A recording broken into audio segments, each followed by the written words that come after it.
Qué alegría tener aquí a Altagracia Paulino, que no necesita presentación, sobre todo en lo que es su casa, o fue su casa, Sí. 1+1. Aquí Sigue en siéndola, Tigre ella viene aquí, entra como Sí. Pedro por su casa, Sí, como señor. Altagracia por su Y casa. me abren la puerta, todo. Lo único que ahora ya no es directora de Proconsumidor, pero es presidenta del Observatorio Nacional de la Protección al Consumidor. Sí. Y para empezar, quisiéramos saber qué es eso, o sea, ¿Y qué está haciendo va a ese ser? observatorio? Sí, cuál es su misión, Sí. cuáles son las Mira, a partir, expectativas. yo me dediqué desde Teleantilla a Sí. trabajar el tema del consumidor a través del reporte al consumidor. Acuérdense que me fui a Israel a una beca y ahí yo aprendí ahí se hizo el primer curso de Derecho al Consumidor y habíamos 30 latinoamericanos y todo el mundo exponía lo que hacía en su país, desde el Estado, y entonces yo dije, pero allá no hay de eso. Entonces de ahí vine con la idea de que había que hacer una ley. Hicimos la Fundación por los Derechos del Consumidor, Fundecon, para impulsar la aprobación de la ley. Se aprueba la ley, ahí, la ley prevé el organismo que fue Proconsumidor. Yo en principio me negué a ser directora, después lo asumí porque entendía que había que hacer la cosa como debían ser y lo asumí. Entonces, yo hice Fundecon, hice Proconsumidor y entonces pensé en algo más holístico, más abarcador y nos creamos el Observatorio para la Protección de los Derechos del Consumidor. Ese observatorio es más amplio, tiene, o sea, ya a partir de la experiencia de Fundecon y del Proconsumidor entiendo que debe haber algo más amplio, más abarcador, porque la ley limita. Mientras que tú desde un observatorio puedes hacer investigaciones, hacer sugerencias en el campo del cumplimiento de las políticas públicas. Nosotros estamos bastante enfocados en el tema de la seguridad social, en el tema de salud, los hospitales, en el tema de los medicamentos, medicamentos falsos, medicamentos que sirven. Entonces tenemos médicos que forman parte O sea que van a dejar a los gaseros en paz. No necesariamente, porque todo va a depender de la actitud que tenga la gente. O sea, si la gente si la gente sabe que le están fallando y no lo dice y no lo denuncia, bueno, pues ya. Pero nosotros sí, en términos de cumplimiento de políticas públicas, tenemos un equipo de abogados para la defensoría, tenemos un equipo de médicos para el tema de los medicamentos, tenemos un programa también para envejecientes. Ese es uno de los que ha sido más exitoso hasta ahora, porque estamos prácticamente comenzando. Claro. Hay un grupo lo dirige Fellita Camaño, los envejecientes. Los adultos mayores, ya no quiero decir adultos mayores, hemos conseguido una técnica que da danza terapéutica. Ella enseña desde cómo el envejeciente debe pararse de la cama por la mañana, cómo moverse, todo eso, y después unos movimientos rítmicos con música que hacen que la persona, porque si tú te quedas así, te atrofia, ¿no? Entonces te mantiene en movimiento. Hicimos un experimento. Y es progresivo, lento, no como nosotros los que saltamos a las 4:45, a las 5 de la madrugada. No se que puede. Saltamos de la cama y salimos No se puede. Y dimos una primera etapa el 18 de marzo en el Parque Las Praderas. Este 20 de mayo va a haber otra vez en Las Praderas, pero vamos a comenzar unos cursos lunes y miércoles en el conservatorio. Cuesta 500 pesos. Todas las personas que quieran ir, adultos mayores, pueden ir lunes y miércoles en el conservatorio a partir del 22 de ahora. Esa es una de las cosas que más fácil, porque la gente fue bastante integrador la jornada que hicimos en Las Praderas. Entonces, hay muchas cosas que, sobre todo de cumplimiento de políticas públicas, que nosotros entendemos desde el observatorio que deben cumplir. ¿Y ustedes van a emitir informes periódicos sobre su observación? Sí, nosotros, por ejemplo, estamos trabajando el tema de la responsabilidad social corporativa y empresarial. Tú sabes que es una norma de la ISO, es una norma voluntaria, no certificable, pero es una norma que se llama también la norma 26.000 o norma de los consumidores, porque en ella intervinieron Consumer International y organizaciones de consumidores. El amplio así de la norma es el desarrollo sostenible. Entonces, el desarrollo sostenible implica a ti, a mí, la familia, las empresas y todo el mundo. Entonces, nosotros quisimos enfocar un evento que vamos a hacer, que comienza mañana a las 6 de la tarde, comienza con una conferencia magistral que va a dar el doctor Orencio Vázquez, es un académico de la Complutense de Madrid, y él es el coordinador del Observatorio de Responsabilidad Social Corporativa de España. Y también coordina con el Observatorio de la Unión Europea sobre el cumplimiento de la responsabilidad social. ¿Por qué? Porque la norma mucha gente la asumió como un arete, como un adorno. O sea, el que hacía cosas caritativas, amplió. Entonces nosotros hicimos un mapeo de quienes en el país tienen política de cumplimiento de responsabilidad social. Y casi todo el mundo lo hace, o sea, de una o cualquier manera. Pero el que digo, las grandes empresas. Las grandes empresas. Y los bancos. Sí, lo que más énfasis han hecho en la aplicación son los bancos. O sea, encontramos en el mapeo que hicimos son los bancos. La Asociación Cibao, por ejemplo, tiene los fondos concursables. Ellos dispusieron de unos fondos que empezaron a funcionar ya este año para las organizaciones que trabajan temas de medio ambiente, cuenca de río, energías renovables. Los que presenten proyectos que ellos evalúan, le dan un dinero para que lo ejecuten. Esa experiencia es muy interesante porque aquí no existía. Existe en Chile. En Chile las organizaciones de la sociedad civil reciben fondos del Estado y del sector privado a partir de propuestas que pueden ser medibles en el plazo que ellos establezcan. Y entonces para eso hay fondos concursables, o sea, gana la que presente la mejor.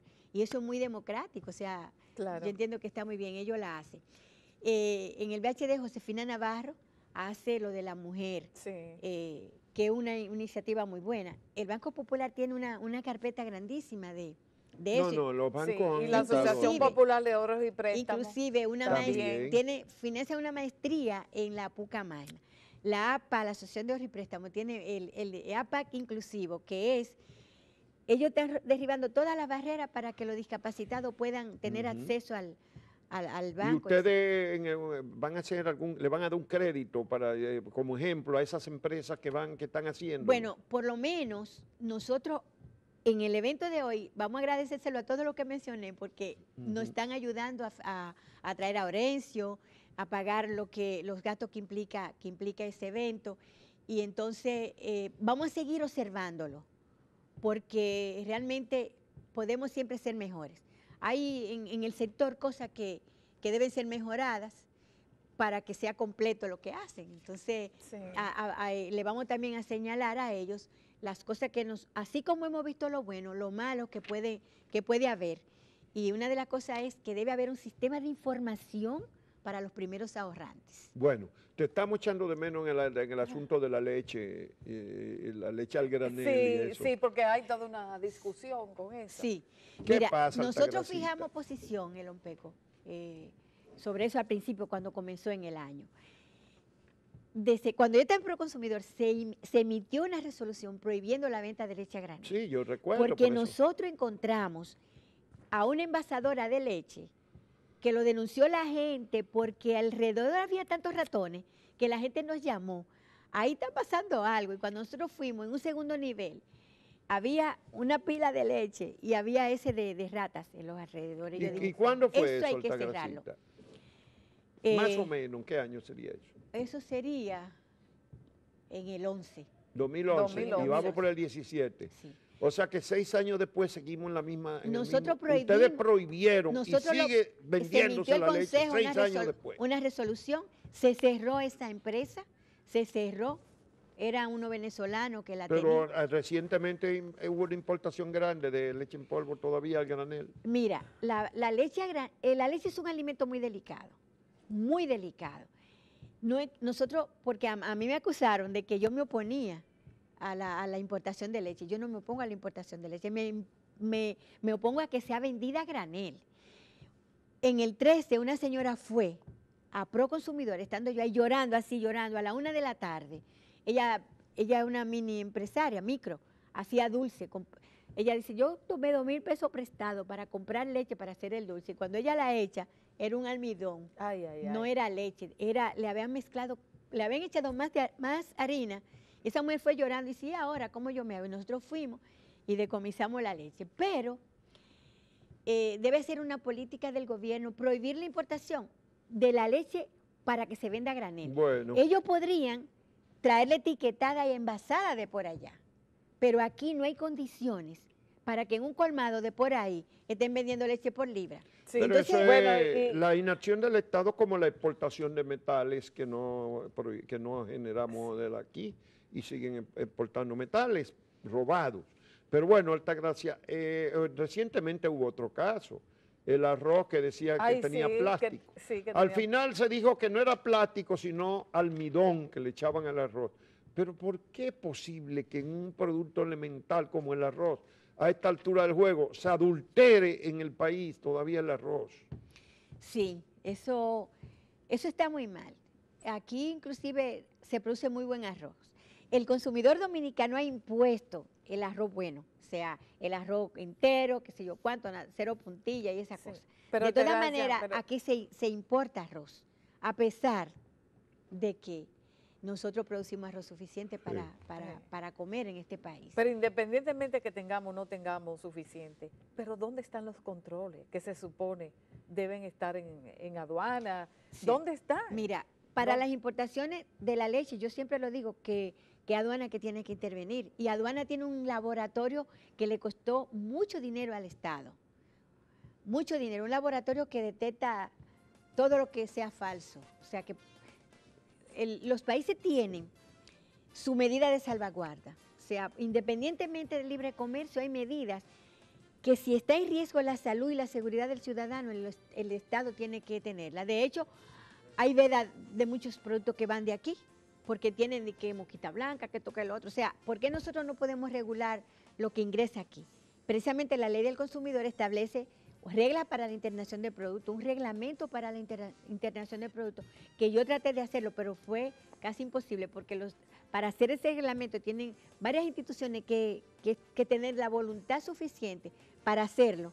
Y entonces nosotros desde Proconsumidor hicimos la propuesta del reglamento. Sí. Cuando nos lo devolvieron, era nada, o sea, no era un reglamento realmente, era referencia, tal cosa. No es referencia.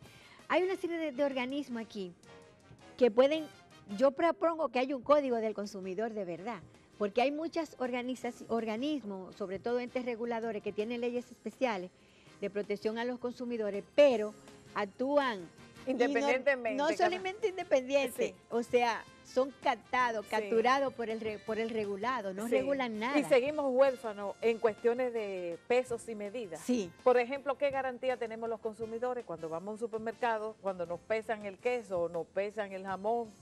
¿Qué Sí, pasa? Sí, ha habido una degradación, de verdad que sí. Además, la diversidad de oferta, cc, litro, galón, o sea, Que no nunca. tenemos una medida única. El kilogramo es la medida universal, pero aquí no, aquí es libra, que se impuso desde que aquí cogíamos dinero prestado a Inglaterra, a principios de la República, y entonces como era por libra, bueno, la libra. Entonces, Bueno, Altagracita, tú sigues luchando, peleando en diversos escenarios, pero en la misma cosa. sí. Periodismo, después como funcionaria del Estado, fundación, funcionaria del Estado, y vuelve ahora a un observatorio de asuntos que tienen que ver con el consumidor, de los consumidores, Bueno, uno de los tiene- productos, de Sí. la comercialización, en fin. ¿Qué ibas a agregar que se nos acabó el tiempo? No, lo que pasa es que uno en la vida tiene que justificar su existencia. Si yo estoy sana y tengo los conocimientos, sería egoísta de mi parte, no compartirlo, no hacer algo por... Bueno, no por te lo que dejes necesito. caer, tenemos que mantener esos entusiasmos, esa lucha, esa persistencia, a pesar de que todos los días nos dan una sorpresa y de que somos lentos, la sociedad dominicana en sentido Sí. general, no solo los que están en el Estado, en el sector privado lento también para tomar resoluciones e implementarlas. Todos hemos sido muy lentos para afrontar la demanda del desarrollo. Y hasta nos llevamos sorpresa, o la última que yo vi es que encontraron una mata de marihuana en el patio de La fiscalía, ¿no fue? de la Romana, Sí. del Palacio de Justicia de la Romana. Yo no puedo creer eso. Yo digo que Ay, eso debe Virgen. ser una broma de mal gusto. Bueno. Pero bueno, las contradicciones y la locura aquí son tan grandes que uno dice, pero ¿y cómo es que estamos? Mira, lo peor que estamos es en principios y valores éticos. Éticos. Eso a mí me duele muchísimo. Yo hablaba con Ana Mitil en privado ahorita Y realmente me duele porque a veces uno hace un esfuerzo. Sí. Yo, por ejemplo, tenía el programa con el consumidor. Cuando cogí el cargo público, yo dije, yo no puedo estar en las dos cosas. Bueno, pues muchísimas gracias, Altagracia Paulino, presidenta del Observatorio Nacional para la Protección del Consumidor, es directora de Proconsumidor. Muchísimas gracias, compañera Sí. Paulino, por estar presente en nuestras vidas. Y a Ay, todas sí. y todos ustedes también por la compañía de este martes. Aquí entrando el calor de verdad, está apretando y con mucha humedad en los últimos Sí. días. Nos vemos mañana. Sí, gracias a la Titi.